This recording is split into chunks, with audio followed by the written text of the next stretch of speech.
되고 시간이 안 됐어서 못 읽으시는 분은 들으셔도 되고 전체를 다 읽었는데 나는 잠언 말씀만 녹음을 하고 싶다 하면 잠언 말씀만 녹음하셔서 올려주셔도 은혜입니다. 제가 보니까 전체를 다 녹음하려면 한 20분 정도가 걸려요. 그러면 좀 이렇게 시간도 따로 공간도 필요하고 주변이 또 조용해야 되고 그래서 여러분들이 따로 이렇게 어떤 분은 저는 시편 올리겠습니다. 저는 잠언을 읽겠습니다. 저는 구약을 읽겠습니다 해서 여러분이 함께 합력해서 선을 이루셔도 참 아름다울 것 같습니다. 그래서 함께 동참해 주시면 감사하겠습니다. 네. 하나님 말씀 보시겠습니다. 하나님 말씀은 누가복음입니다. 신약성경 누가복음 17장입니다. 누가복음 17장 11절에서 19절입니다. 누가복음 17장 11절에서 19절 말씀입니다. 신약성경 124쪽입니다. 제 성경책으로 124쪽.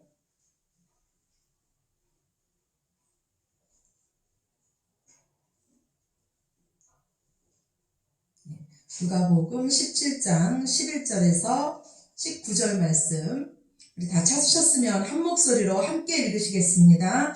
예수께서 에루살렘으로 가실 때에 사마리아와 갈릴리 사이로 지나가시다가 한 마을에 들어가시니 나병한 자 10명이 예수를 만나 멀리 서서 소리를 높여 이르되 예수 선생님이여 우리를 불쌍히 여기소서 하거늘 보시고 이르시되 가서 제사장들에게 너희 몸을 보이라 하셨더니 그들이 가다가 깨끗함을 받은지라. 그 중에 한 사람이 자기가 나은 것을 보고 큰 소리로 하나님께 영광을 돌리며 돌아와 예수의 발 아래에 엎드려 감사하니 그는 사마리아 사람이라. 예수께서 대답하여 이르시되 10사람이 다 깨끗함을 받지 아니하였느냐? 그 9은 어디 있느냐? 이 이방인 외에는 하나님께 영광을 돌리러 돌아온 자가 없느냐 하시고 그에게 이르시되 일어나 가라 내 믿음이 너를 구원하였느니라 하시더라.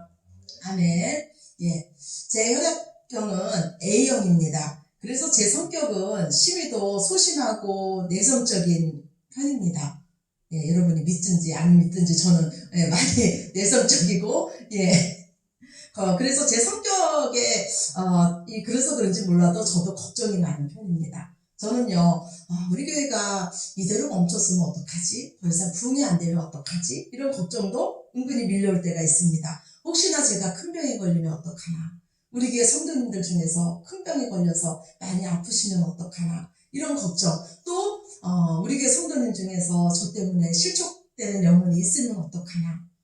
우리 아이들이 또 혹시나 나쁜 일이 생기면 어떡하나 막 이런 걱정이 막 이렇게 몰려올 때가 있어요. 그런데 저한테는 또 하나의 걱정이 있습니다. 그게 무슨 걱정이냐면 하나님께서 저한테 너는 아무것도 염려하지 말아라. 무슨 일이든지 염려하지 말아라. 이 말씀을 제가 너무도 잘 알고 있는데 여전히 걱정하고 있는 제 자신이 더 걱정입니다. 여러분이 저의 이 태산 같은 걱정을 들으셨을 때 여러분 마음이 행복해지셨습니까? 시원해지셨습니까? 아마도 더 무거워지셨을 거예요.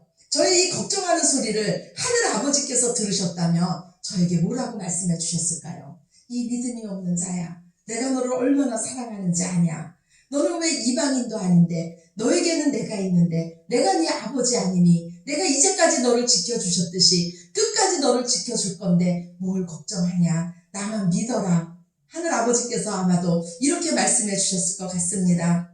우리 아버지 되신 하나님은요 우리가 걱정하는 것을 신이도 싫어하십니다. 왜냐하면 믿음의 반대가 바로 두려움이고 우리가 걱정하는 것이기 때문입니다. 저는 제 걱정이 사라지는 것을 경험했어요. 그때가 언제냐면 제 통장에 심히도 많은 돈이 들어와 있을 때 제가 순간적으로 걱정이 사라지더라고요. 그러면서 제가 하나님 앞에 죄송한 게 내가 하나님보다 돈을 더 의지하나? 이런 생각을 한번 해봤습니다. 우리가 이 땅 살아갈 동안에요 어느 순간 걱정하지 말아야지 하면서도 걱정하고 있는 우리 자신을 발견하게 됩니다. 왜냐하면 우리는 문제투성이인 이 세상에 살고 있기 때문입니다. 그러면 이 세상 살아갈 동안에 우리는 어떻게 해야지만 그리스도인으로서 하나님이 기뻐하시는 인도하시는 그 믿음의 삶을 살 수 있을까요? 우리 시선을 한번 옮겨보시기 바랍니다. 걱정을 바라보고 있는 우리 시선을 하나님께 옮겨보시기 바랍니다. 삶의 작은 부분이라도 하나님께서 허락하신 그것을 보면서 먼저 감사해 보시기 바랍니다. 저는 도저히 감사할 수 없는 상황에서 감사하는 사람들을 만난 적이 있습니다. 바로 중환자실 앞에서 대기하고 있는 그 보호자들이 있는 그 대기실입니다. 거기는 침대도 없습니다. 그냥 의자에 누워서 쪽잠을 잡니다. 거기 있는 사람들은 식당에 가서 밥을 먹을 수도 없습니다. 의사가 언제 호출할 줄 모르기 때문에 일회용품으로 밥을 대신하고 있습니다. 그러나 그곳에 있는 사람들의 입술에는 감사가 넘치고 있었습니다. 지금도 살아있음에 감사했고, 면회를 하고 오면은 지금도 아무것도 할 수 없는 그냥 중환자실에 누워있는 내 남편이, 내 아내가, 내 부모가, 내 자녀가 오늘도 살아있어 줌에 그들은 감사하면서 그 짧은 면회 시간을 마치고 나면 그 보호자들은 서로 감사를 나누는 것을 저는 봤습니다. 우리 주변에는 도저히 감사할 수 없는 그 상황에서도 오히려 더 감사하고 있는 자들이 많이 있습니다. 이처럼 환경을 초월해서 감사하는 자들이 다른 자들이 아니고 바로 하나님의 자녀인 저와 여러분이 되시기를 예수님 이름으로 간절히 축원합니다. 오늘 본문 말씀은요, 예수님이 10명의 나병 환자들을 고쳐주시는 그 장면입니다. 그 중에 9명은 유대인이었고 1명은 사마리아인이었습니다. 이 10명은 모두 다 절망 중에 있었습니다. 그 당시의 나병은 불치병이었습니다. 고칠 수 없는 병이었습니다. 또한 이 나병은 하나님께서 내리신 병이라는 이 생각이 있었습니다. 그래서 이들은 육체적으로도 심히 아픈데 이들의 영적으로는 하나님께서 나를 버리셨구나, 하나님마저도 나를 사랑하지 않는구나 하는 이 영적인 침체에 빠져 있었습니다. 또한 나병 환자는 가족들과 같이 살 수가 없었습니다. 심히도 외로운 병이 이 나병이었습니다. 그런데 우리 사랑이 많으신 예수님께서 이 나병 환자를 만나시러 사마리아 땅으로 친히 가고 계십니다. 그 당시에 유대인들은 사마리아 사람들을 쳐다보지도 않았습니다. 개보다 못한 자라고 여겼고 사마리아 땅은 밟지도 않았습니다. 그런데 예수님께서 그 땅을 친히 찾아가십니다.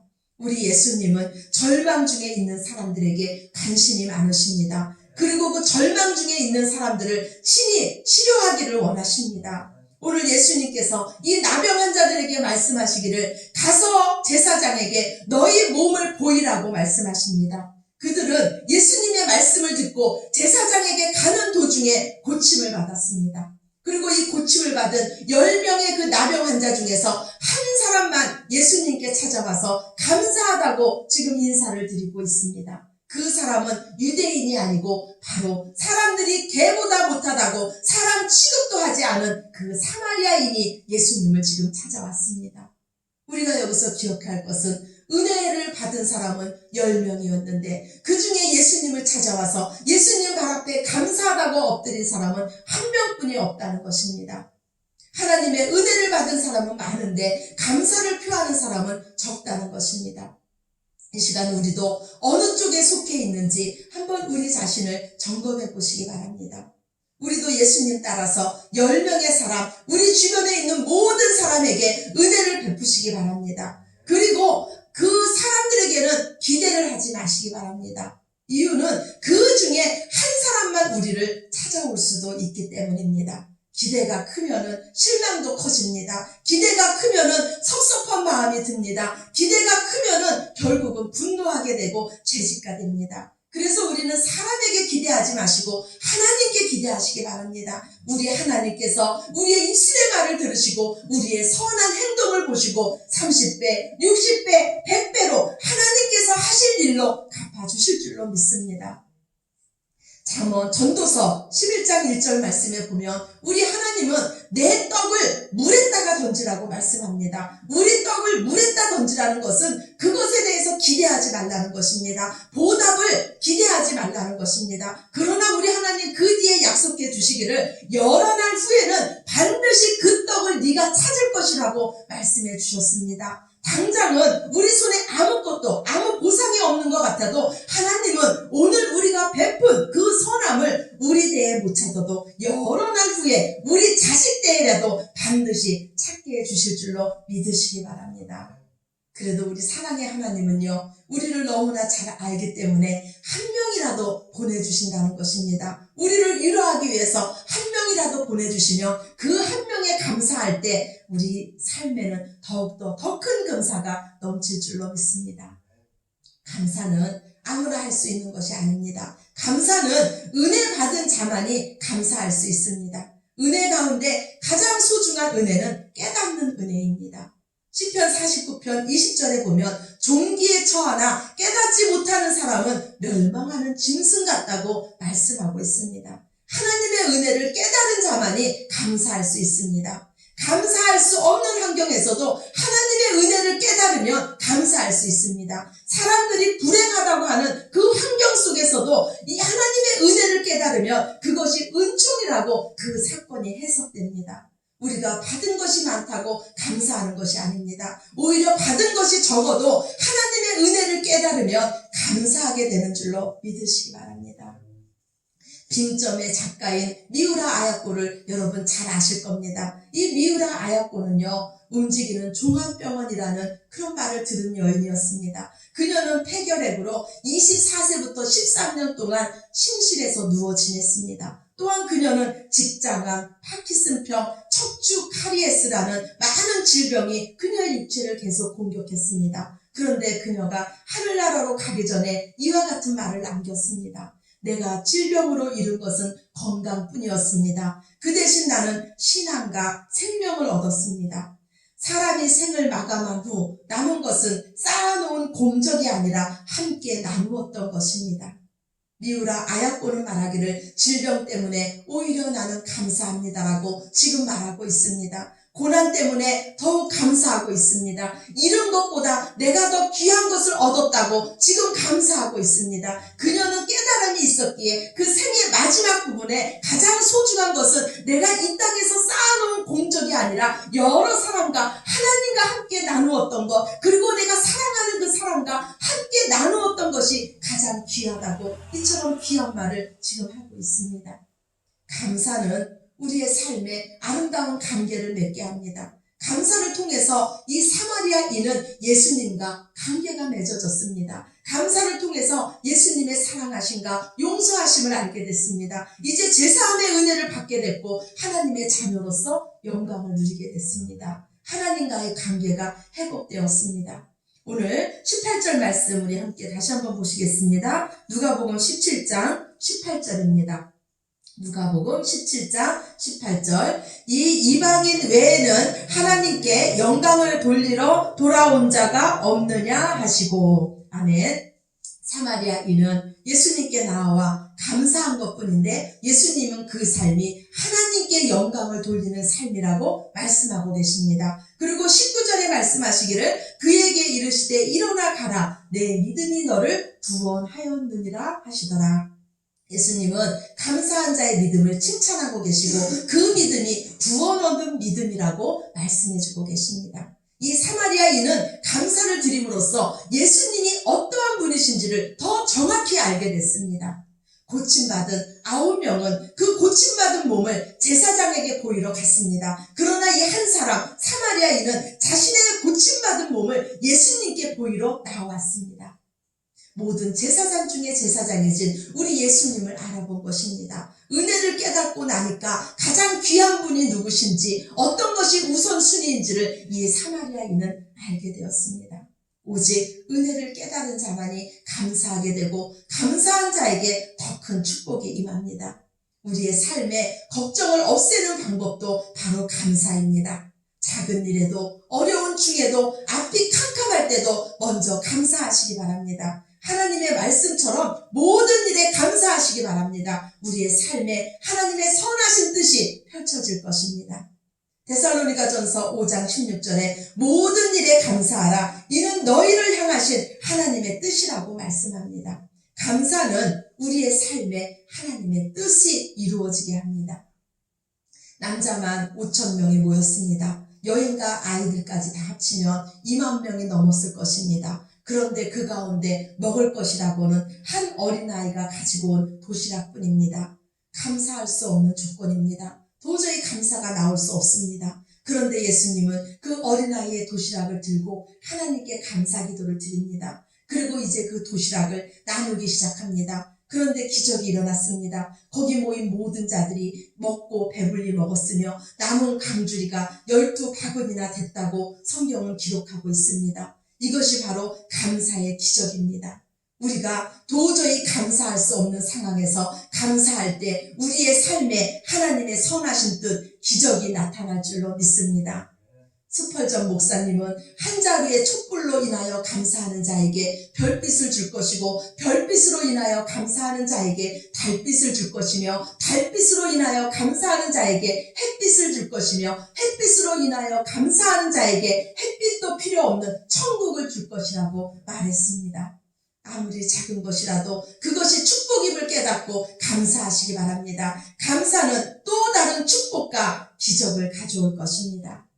우리 그리스도인의 특징 중 하나가 감사한다는 것입니다. 모든 일에 감사한다는 것입니다. 우리는 식사할 때도 감사로 시작합니다. 우리는 기도할 때도 감사로 기도를 시작합니다. 저는 때로 병문안 가서 기도를 할 때가 있습니다. 어떨 때는 너무너무 힘든 상황에 있는 환우들을 볼 때가 있습니다. 그때 제 마음속에 하나님 이런 상황 속에 내가 어떻게 감사 기도를 드려야 합니까? 이런 생각이 들 때가 있습니다. 그런데 그때 제 마음에 드는 믿음은 사람이 어찌할 수 없는 이런 상황 속에서 우리가 전지전능하신 하나님을 부를 수 있다는 게 감사합니다. 하나님이 우리 기도를 들어주시니 감사하구나. 그래서 저는 그 상황에 감사할 수 있었습니다. 예수님께서 사랑하는 친구 나사로가 병들었다가 결국은 죽었습니다. 예수님은 그 나사로의 장례식장에 찾아갔습니다. 그리고 결국 그 자리에서 예수님은 눈물을 흘리셨습니다. 그러나 예수님은 그 나사로의 무덤 앞에서 감사 기도를 드립니다. 하나님 앞에 감사 기도를 드립니다. 요한복음 11장 41절에 돌을 옮겨 놓으니 예수께서 눈을 들어 우러러보시고 이르시되 아버지여 내 말을 들으신 것이 감사하나이다. 예수님은 그 죽음의 마당에서도 기도할 수 있다는 것이 감사하고 기도하면 하나님께서 그 기도를 응답해 주신다는 그 믿음이 있었기에 그 죽음의 마당에서도 예수님은 감사할 수 있었습니다. 우리도 예수님처럼 모든 상황에서 감사할 수 있는 것은 그 상황에서도 가장 선하신 하나님, 우리 좋으신 아버지께서 우리의 삶을 가장 선하게 인도하고 계시다는 그 믿음만 있다면 우리는 모든 상황 속에서도 감사할 수 있을 줄로 믿습니다. 믿음의 사람들의 감사는 고난을 승리로, 죽음을 부활로 바꾸는 기적이 됩니다. 인생을 살아가면 우리 인생의 짐은 무겁습니다. 질병은 우리를 힘들게 합니다. 마음의 병은 우리에게 두려움을 줍니다. 우리 모든 관계를 파괴합니다. 과거는 우리를 놓지 않습니다. 실패는 우리를 전진하지 못하게 합니다. 그러나 이 모든 세력으로부터 자유케 되는 길은 바로 감사입니다. 예수님께 나와 감사하시기 바랍니다. 감사할 때 장애물들이 오히려 축복이 되고 성공의 디딤돌이 될 줄로 믿습니다. 사마리아인은 예수님께 나와 감사함으로 진정한 자유함을 경험했습니다. 구원을 받았습니다. 모든 관계가 회복되는 축복을 받았습니다. 이 사마리아인은 나병 때문에 오히려 축복을 받은 자입니다. 그 병 때문에 예수님을 만났기 때문입니다. 그의 고난이 축복으로 바뀌었습니다. 오직 우리 하나님 안에서만 지금의 고난이 축복으로 바뀔 수 있다는 것을 믿으시기 바랍니다. 지금 있는 모습 그대로 우리 아버지 앞에 나오시기 바랍니다. 불러주신 은혜에 감사드리며 나오시기 바랍니다. 그리고 모든 것을 합력해서 선을 이루실 그 하나님을 믿음으로써 더욱 감사하시기 바랍니다. 감사는 기적을 창조하는 재료입니다. 감사는 모든 관계를 더 풍성하게 만드는 은총의 수단입니다. 저는 감사한 것이 너무나 많은 자입니다. 하나님께서 저를 사랑해 주셔서 감사하고 저를 사용해 주셔서 감사합니다. 하나님께서 저에게 꼭 맞는 배우자를 허락해 주셔서 감사하고 우리 새아들을 주셔서 감사하고 믿음의 부모님을 허락해 주셔서 감사합니다. 저에게 행복한 교회를 주셔서 감사하고 예수님 없이는 살 수 없는 이와 같은 사랑하는 성도님들을 만나게 해주셔서 감사합니다. 또한 날마다 하나님의 인도하심을 받게 해주셔서 감사하고 하나님 안에서 모든 것을 할 수 있는 자로 세워주셔서 감사하고 주님 만나는 그 순간까지 예수님 사랑하게 해주셔서 감사합니다. 사랑하는 성도 여러분, 제가 설교 첫 부분에 걱정거리를 늘어놓을 때와 지금 감사할 때와 어떤 때가 더 행복해 보입니까? 여러분은 어떤 목사와 함께하고 싶으십니까? 우리가 감사하며 감사할 일들이 우리를 따라오고 모든 관계가 감사 때문에 더 풍성해질 줄로 믿습니다. 축복받기를 원하십니까? 감사하시기 바랍니다. 행복하기를 원하십니까? 작은 일에도 감사하시기 바랍니다. 하나님의 뜻에 순종하며 하나님께 영광 드러내는 삶을 살기 원하십니까? 모든 일에 감사하시기 바랍니다. 모든 일에 감사함으로 하나님의 더 풍성한 은혜를 누리시는 축복의 주인공이 되시는 저와 여러분 되시기를 예수님 이름으로 축원합니다. 아멘. 제가 영상을 하나 준비했습니다. 예, 영상 보시고 말씀 마무리하겠습니다.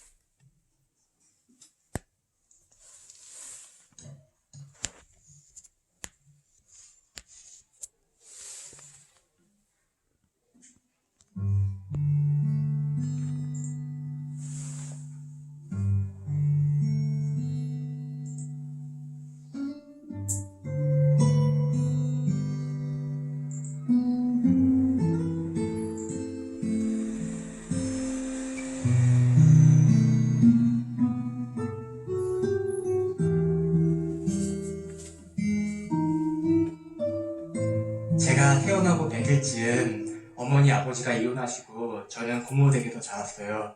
너무 어렸을 때라서 고모를 엄마라고 부르며 자랐어요. 9살쯤에는 새엄마라는 분의 집으로 가게 됐어요. 아버지는 어떠한 일로 교도소에 오래 계셨고 저는 처음 보는 새엄마와 살아야 했어요. 그렇게 살다가 제가 중학교 3학년 때 새엄마께서 갑자기 이제는 너를 못 키워준다 하시면서 무작정 쫓아내셨어요. 갈 곳이 없는 저는 이제 친척과 할머님이 계신 수원으로 갔어요. 그렇게 말이 나오니까 할머니께서 나서셔서 키워주시겠다고 하셨어요. 그때는 이미 할머님이 80이 다 된 나이셨어요. 사모님 없이 자란 저를 할머님은 굉장히 안쓰럽게 생각해 주셨어요. 그렇게 해서 할머님이랑 둘이 살게 됐는데 할머님이 받으시던 노인연금 10만원으로 생활을 하게 됐어요.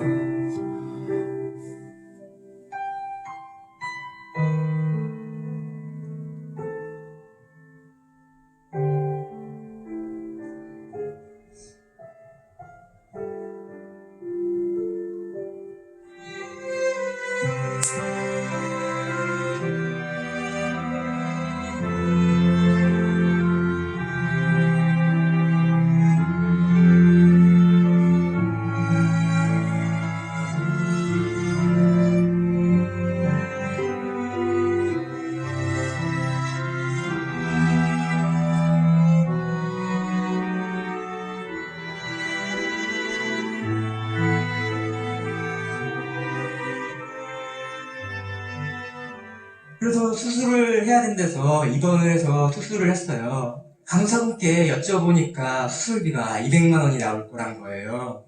저는 당시 수중에 50만 원밖에 없었어요. 아무도 찾아오지 않는 병실에 누워서 생각을 하니까 정말 절로 눈물이 나더라고요. 제가 이제 이렇게 일하다가 더 다쳐서 크게 다치면 할머니께 오히려 짐이 되지 않을까라는 생각이 들더라고요. 그래서 공부로 성공을 하자, 퇴원을 하면 당장 공부를 시작하자 라고 생각하고 다짐을 했어요.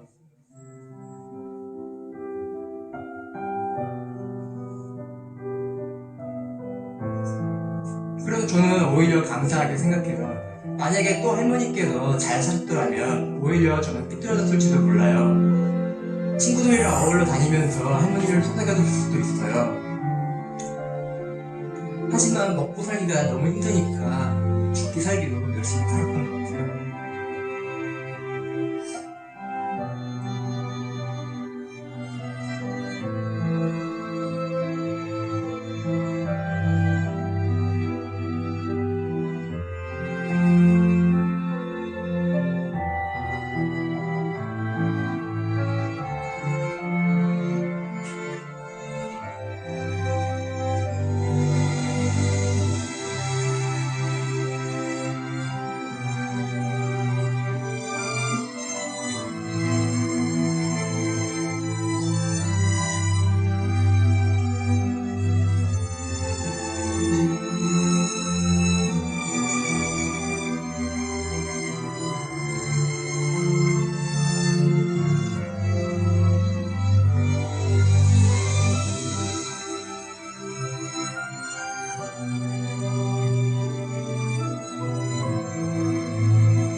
아멘, 아멘. 하나님 감사합니다. 아멘. 우리 기도드리겠습니다.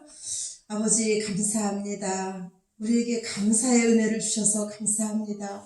하나님께서 우리 아버지 되어 주셔서 삶의 위기마다 하나님께 기도하게 하시고 그 하나님 의지하게 하셨으니 감사합니다. 환경이 중요한 것이 아니라 아버지의 은혜를 깨닫는 것이 중요합니다. 아버지께서 나를 얼마나 사랑하셔서 아버지께서 나를 여기까지 인도하셨는지 그 은혜를 알게 하여 주시옵소서. 구원의 은혜를 회복하게 하여 주시며 더욱더 주님 품에 안겨서 이제는 감사로 제사를 드릴 수 있는 저희들 모두 되게 하여 주시옵소서. 우리의 삶에 감사가 풍성해질 때 더 놀라운 기적들이 펼쳐질 줄로 믿습니다. 입술에 열매를 받으시는 주나의 여호와 아버지 하나님 감사합니다. 평생 감사하게 하시고 모든 일에 감사하게 하시옵소서. 이 시간 친히 함께 하시며 우리를 인도해 주신 주님의 은혜에 감사드리며 사랑이 많으신 예수님 이름으로 기도드렸습니다. 아멘. 다 같이 자리에서 일어나